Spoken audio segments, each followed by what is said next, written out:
Good morning, ladies and gentlemen. It's Mrs. Ernsting. I have ventured off my front porch, and I'm kind of standing here in the woods around my house.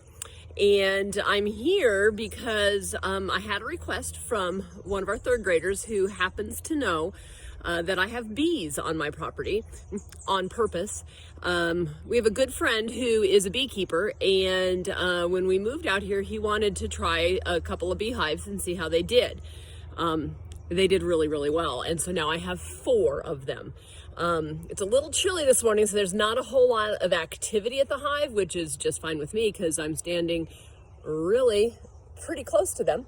But I'll take you over there so you can kind of see what they look like.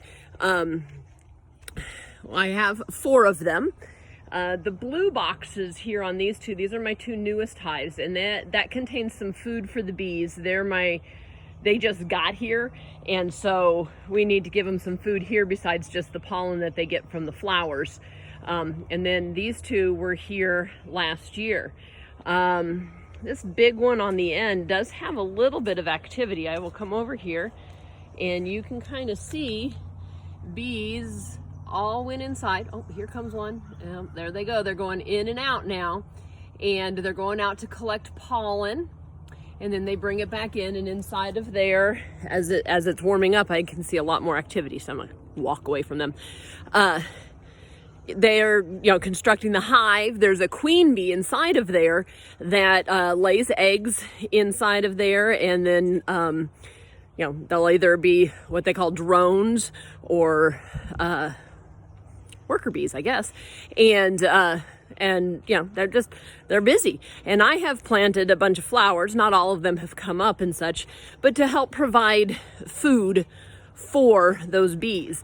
And the other thing that I've done, and I'll come over, we're walking to the front of the house now, to show you, is I've provided them some water. And this is something that you could do at your house, and it's not just for bees.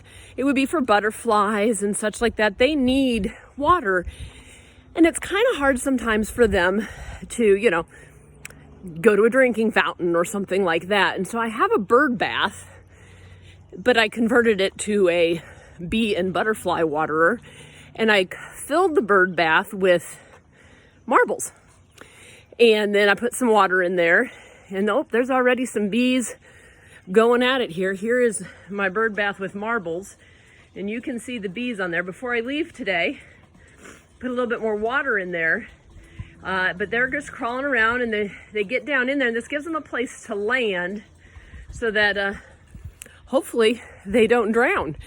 Anyway, I've done a lot of that. I've got some roses that are coming out. Here is there's my front porch. There is one of those basket plants that I planted. You saw the flowers in my greenhouse last week, and so I went ahead and put them in a basket. I have 2 of them. There's another one. Hung a hummingbird feeder nearby. So, my house is full of all sorts of things that are flying, and they love it. But you could make one of those bird baths. You just need a pan. You could fill it with small rocks and pebbles, and then you just keep water in it, and all of those insects and bees and butterflies will love you for that. And all bees are not meant to sting you. So, you saw me, I was right close up to a bunch of bees, and nobody stung me. Nobody even really paid any attention to me.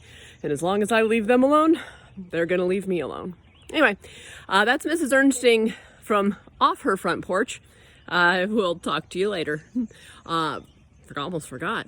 Remember, please, to be kind and to be safe. And as always, be smart. Until tomorrow.